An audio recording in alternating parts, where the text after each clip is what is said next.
नमस्कार, आप देख रहे हैं कालचक्र। मैं हूं श्रद्धा और मेरे साथ है प्रश्न कुंडली विशेषज्ञ पंडित सुरेश पांडे जी। पंडित जी, बहुत बहुत स्वागत है आपका। नमस्कार। धन्यवाद। मांगलिक है तो क्या शादी नहीं होगी? मांगलिक है तो क्या तलाक होगा? मांगलिक है तो क्या अमंगल ही होगा? मांगलिक होना कोई दोष नहीं है। मांगलिक है तो ना घबराएं और देखें काल चक्र। तो लोग मांगलिक दोष से बहुत डरते हैं, और क्यों मांगलिक दोष को इतना अशुभ माना जाता है? जिन लोगों की मांगलिक दोष होता है जिनकी कुंडली में, वो क्या वाकई में जीवन भर कष्ट और मुश्किलें उठाते हैं? कैसा होता है मांगलिक लोगों का नेचर और फ्यूचर, जानते हैं पंडित जी से। पंडित जी, मांगलिक दोष, और इस शो में भी बहुत कॉलर आते हैं, कहीं मेरा बेटा मांगलिक तो नहीं है, कहीं मेरी बेटी मांगलिक तो नहीं है। इतना डर क्यों है लोगों में मांगलिक को लेकर? क्या वाकई में ये दोष है और जिसको होता है वो जीवन पर्यंत परेशान ही रहता है, या सच्चाई इसके परे है? देखो, सच बात तो ये है कि मांगलिक दोष को एक हवा बना दिया गया है। कुछ लोग काल सर्प दोष और मांगलिक दोष, काल सर्प दोष तो होता ही नहीं है, ज्योतिष का कोई योग ही नहीं है। ज्योतिष के जितने प्रणेता हुए, किसी ने काल सर्प योग की चर्चा नहीं की। ये आधुनिक लोग अपना विद्वता दिखाने के लिए काल सर्प योग की चर्चा कर रहे हैं। मांगलिक दोष की जहाँ तक बात है, तो मांगलिक दोष कोई हवा नहीं है और न कोई डरने की इतनी बात है।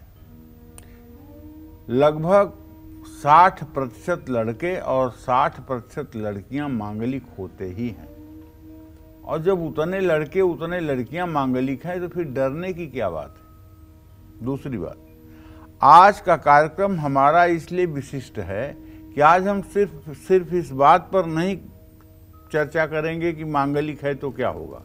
आज हम इस बात पर चर्चा करेंगे कि जो लोग मांगलिक हैं उनके अंदर और कैसा वैशिष्ट्य होता है, अर्थात उनका नेचर कैसा होता है, उनका फ्यूचर कैसा होता है, उनका आत्मविश्वास कैसा होता है, उनका एम्बिशन, उनकी महत्वाकांक्षा कैसी होती है, उनके अंदर कार्य करने की क्षमता कैसी होती है, उनकी आर्थिक स्थिति कैसी होती है। इन विषयों पर चर्चा करेंगे। केवल मांगलिक होना अभिशाप नहीं है। तो आज का विषय हमारा निसंदेह आपकी कल्पना के परे है, इसलिए आज का कार्यक्रम बड़े ध्यान से देखिएगा। और मैं विश्वास के साथ कहता हूं, यदि आपको पता होगा कि आपका मंगल किस भाव में है तो आपको मजा आ जाएगा कार्यक्रम सुन करके। जो लोग मांगलिक होते हैं वो बाकी लोगों की तुलना में ज्यादा डिसिप्लिन में रहते हैं, अनुशासित रहते हैं। ऐसे लोग हर काम योजना बनाकर करना पसंद करते हैं।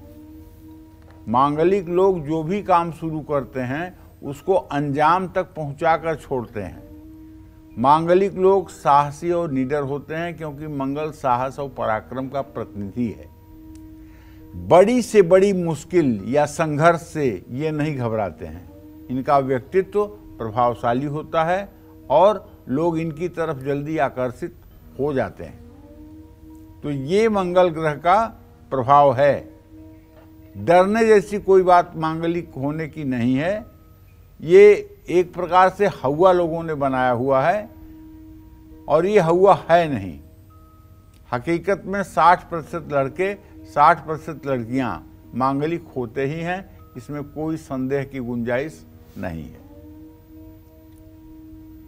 तो आज पंडित जी मांगलिक दोष से जुड़ी बहुत ही खास जानकारी दे रहे हैं। अब अपनी चर्चा को आगे बढ़ाते हुए बात करते हैं कुंडली के लग्न भाव, यानी पहले भाव की। कुंडली के लग्न भाव में अगर मंगल हो तो व्यक्ति का नेचर कैसा होता है? ऐसे लोग काम के प्रति कैसे होते हैं? आइए जानते हैं। बताइए पंडित जी, लग्न में अगर मंगल हो तो व्यक्ति का नेचर कैसा होता है? कहते हैं कि लग्ने व्यये च पाताले जामित्रे चाष्टमे कुजौ भर्ता पत्नी विनाशाय पत्नी भर्ता विनाशकृत। लग्न में 12वें भाव में, चौथे 7वें 8वें भाव में अगर मंगल हो तो ये पति पत्नी के लिए और पत्नी पति के लिए हानिकारक होता है। यही मांगलिक दोष है। एक श्लोक से मांगलिक दोष स्पष्ट हो जाता है।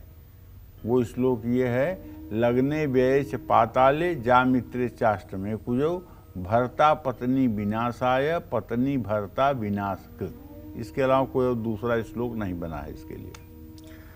दक्षिण भारत में तमिलनाडु, आंध्र प्रदेश, कर्नाटक, केरल में द्वितीय भाव के मंगल को भी मांगलिक माना जाता है, लेकिन उत्तर भारत में उसे मांगलिक नहीं माना जाता है। इसलिए उत्तर भारत के ज्योतिषी इस विषय पर विचार नहीं करते हैं। जैसे दक्षिण भारत में अष्टोत्तरी दशा चलती है 108 वर्षों की, और भारत के उत्तरी भाग में विंशोत्तरी दशा चलती है 120 वर्षों की। उसी तरह से वहाँ द्वितीय भाव में मंगल को मांगलिक दोष में गिना जाता है, लेकिन यहाँ इस तरह की कोई बात नहीं है। जिन लोगों के प्रथम भाव में यानी लग्न भाव में मंगल होता है, ऐसे लोगों के चेहरे पर लालिमा होती है, आत्मविश्वास दमकता है। मंगल की दशा आने पर ऐसे मांगलिक लोग साहसी और पराक्रमी हो जाते हैं।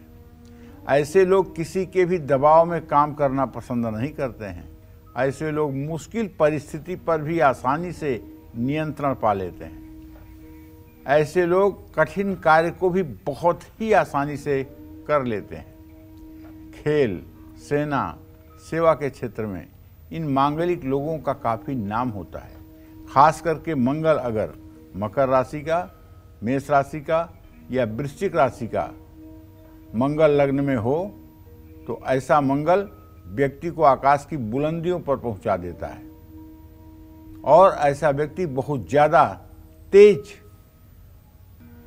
हर काम को स्फूर्ति से करने वाला बन जाता है। ऐसे लोग जो भी टारगेट, लक्ष्य निर्धारित करते हैं उस तक पहुंचते जरूर हैं। तो कहने का मतलब ये है, जिन लोगों के लग्न में मंगल है, अगर वो पापग्रहों से दृष्ट नहीं है या पापग्रहों से भिड़ा हुआ नहीं है या पापग्रहों से पीड़ित नहीं है, तो ऐसा मंगल निसंदेह आदमी को निडर, साहसी, हिम्मती, एम्बिशन वाला, महत्वाकांक्षा वाला बनाता है। इसमें कोई दो राय नहीं है। और चूंकि मंगल की 7वें भाव पर भी दृष्टि होगी, 8वें भाव पर भी दृष्टि होगी, तो ऐसे लोगों की पत्नियां भी तेज तर्रार, सुंदर और आत्मविश्वासी होती हैं। मांगलिक दोष का बहुत प्रकार से परिहार होता है। यदि कुंडली में परिहार हो रहा है तो कोई बात नहीं, अगर परिहार नहीं हो रहा है तो मांगलिक लड़की से विवाह करने के बाद सुखमय जीवन भी व्यतीत होता है। जय मां विंध्यवासिनी।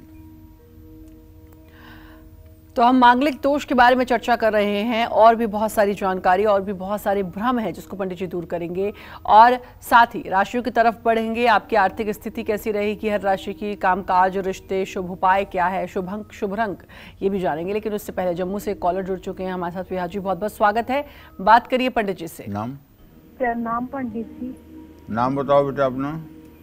नेहा पंडित जी। नेहा? हाँ जी। हाँ, जरा जोर से बोलो नेहा, आवाज नहीं आ रही है आपकी। पंडित जी, मेरी जन्म तारीख है 9/10/1995, रात 2 बजे का जन्म है जी। तो मुझे अपने नौकरी के लिए, सरकारी नौकरी के लिए पूछना है कि वो लग सकती है या नहीं, और अपनी शादी के लिए शादी नहीं हो पा रही, तो उसके लिए क्या उपाय करूँ? सरकारी नौकरी तो नहीं लगेगी, बहुत स्पष्ट बात बता दे रहा हूँ। सूर्य मंगल 6ठे 8वें बैठे हुए हैं। सूर्य अभी भी नीच का बैठा हुआ है प्रश्न काल में, तो सरकारी नौकरी में तो अपना समय बर्बाद करने की कोशिश मत करिए। बाकी आपका जीवन ठीक रहेगा, सुखी जीवन रहेगा, और बहुत ही सम्मानजनक तरीके से आपका जीवन यापन होगा। लेकिन सरकारी नौकरी का उम्मीद, आशा छोड़ करके अपने करियर को दूसरे क्षेत्र में बनाने की कोशिश करिए।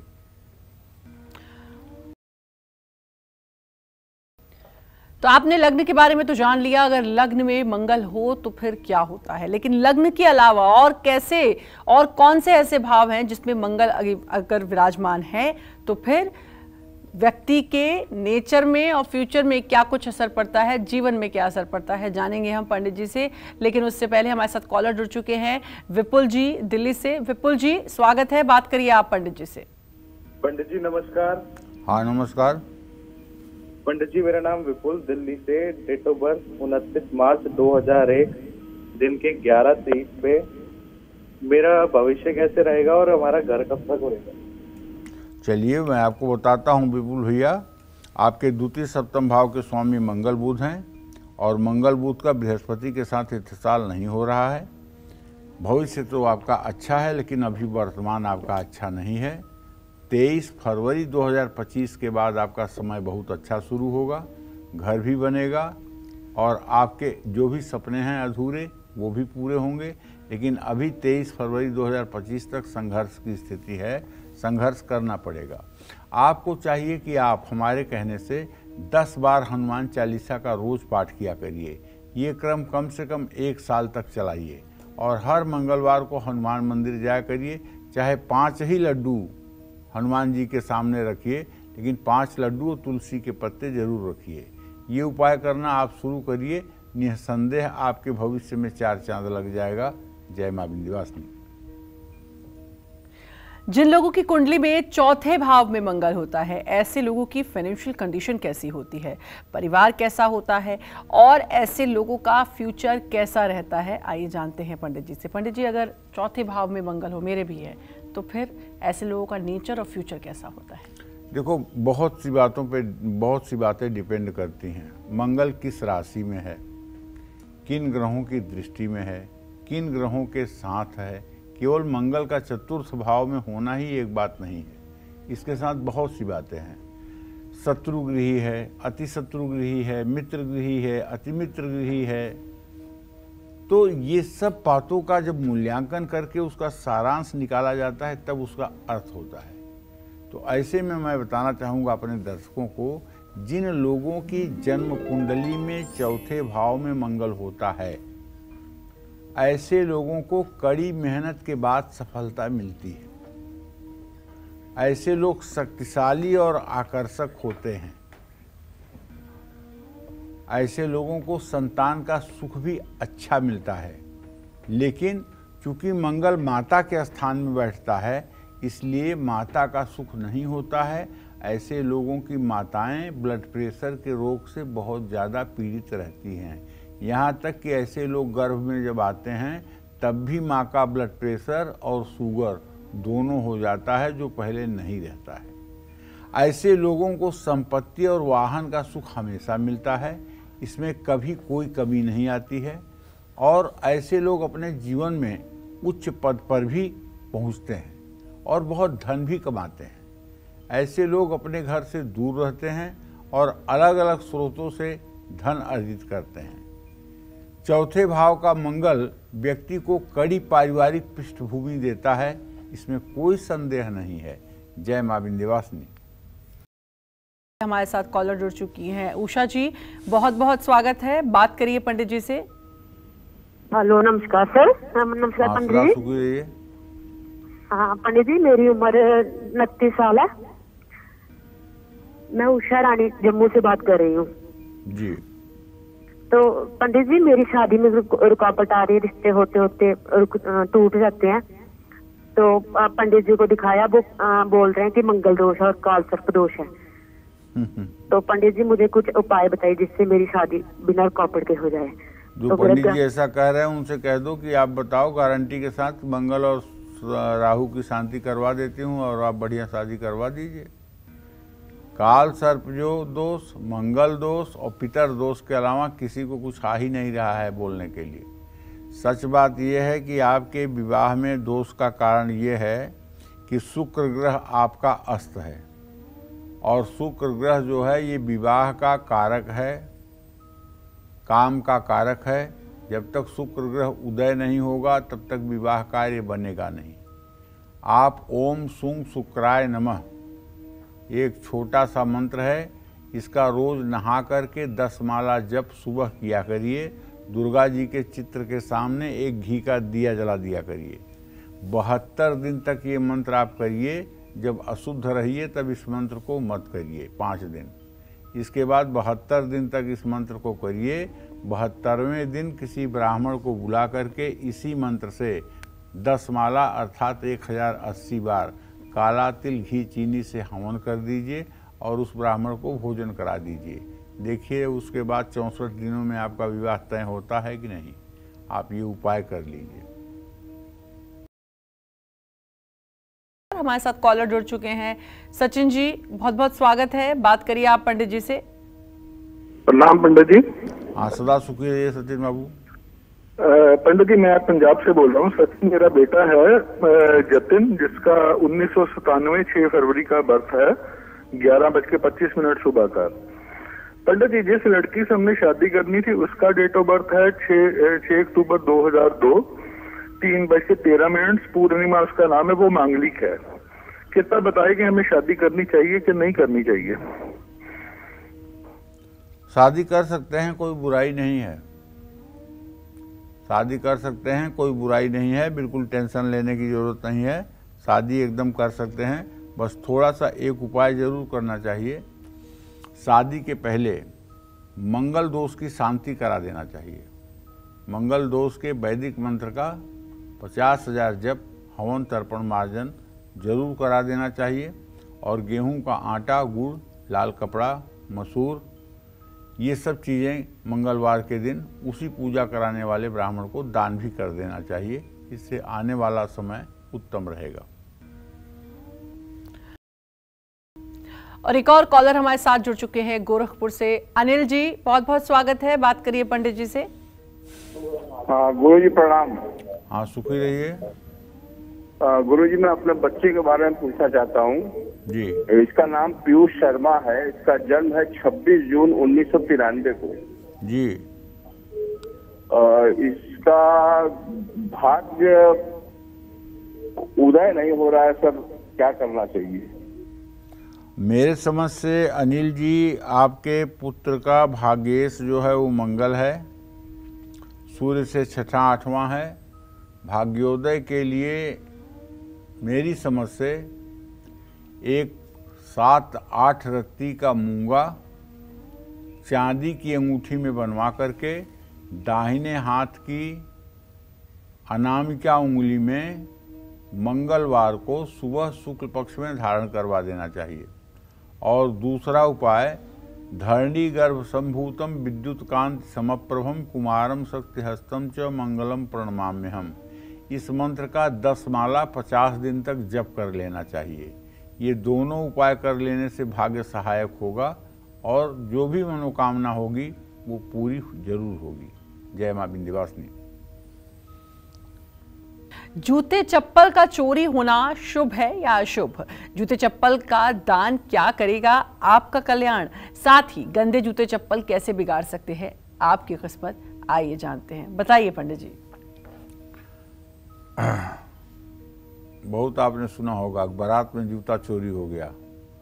अब तो चोरी ही नहीं होता बारात में जूता, इसलिए कि जूता लोग निकालते नहीं हैं। बारात में पहुंचते हैं, बफे सिस्टम नाश्ता करते हैं और बारात में घूमते टहलते रहते हैं। जनवासा विधिवत होता नहीं है। पहले जनवासे में लोग जूता चप्पल निकाल कर आराम करते थे, तब जूता चप्पल चोरी होता था। अब परिस्थितियां बदली हैं, अब कहाँ लोग बारात में जूता निकाल रहे हैं। अब तो केवल दूल्हे का जूता चोरी होता है, वो भी महंगे दाम पर फिरौती के साथ वापस होता है। शनि कुंडली में अगर खराब फल दे रहा है और शनि की दशा में अगर कष्ट मिल रहे हैं, कष्ट तो मिलेगा ही। शनि दुखो प्रदगे और राहु ऐश्वर्यदायक। शनि महाराज दुख देने के लिए ही हैं और किसी काम के लिए नहीं है। तो शनि की महादशा में अगर कष्ट मिल रहा है तो ऐसे में जूते चप्पलों का चोरी हो जाना शुभ माना जाता है। इसके साथ ही शनि की कृपा पाने के लिए शनिवार को शनि मंदिर में जूते चप्पलों का दान करने से भी लाभ मिलता है। शनिवार या अमावस्या को घर से कबाड़ निकालने से भी ज़्यादा फायदा होता है। कुछ लोग जूता चप्पल दान को बहुत बुरा मानते हैं। हिंदुस्तान में देहरादून में एक संत जी थे, बहुत बड़े संत, तो उनके यहाँ सभी उनके भक्त जा कर के सब सामान और चीज़ें दे रहे थे। तो एक शिष्या थी जो ले जाकर चप्पल दी, तो लोग उसको टोकने लगे कि तुम्हारी हिम्मत कैसे, गुरुजी को चप्पल दे रही हो, चप्पल दे रही हो। उन्होंने कहा गुरुजी ने कि तुम लोग हमारा चेहरा देखते हो, हाथ शरीर देखते हो, इसलिए तुम लोग वो सामान देते हो, वो केवल मेरा चरण देखती है, इसलिए उसने मुझे चप्पल ला के दिया। तो कहने का मतलब श्रद्धा की बात है। जिन लोगों की कुंडली में राहु केतु ठीक नहीं है या जिन लोगों पर राहु या केतु की दशा चल रही है और वो बुरा प्रभाव डाल रहे हैं, तो ऐसे लोगों को अपने घर के अंदर कभी भी जूता चप्पल पहनकर नहीं आना चाहिए। हमेशा रसोई में बैठकर भोजन करना चाहिए, और भोजन ना कर पाएँ तो राहु को मजबूत करने के लिए जूते चप्पल पहनकर कभी भी भोजन ना करें, ये बात ध्यान रखें। जय मां विंध्यवासिनी।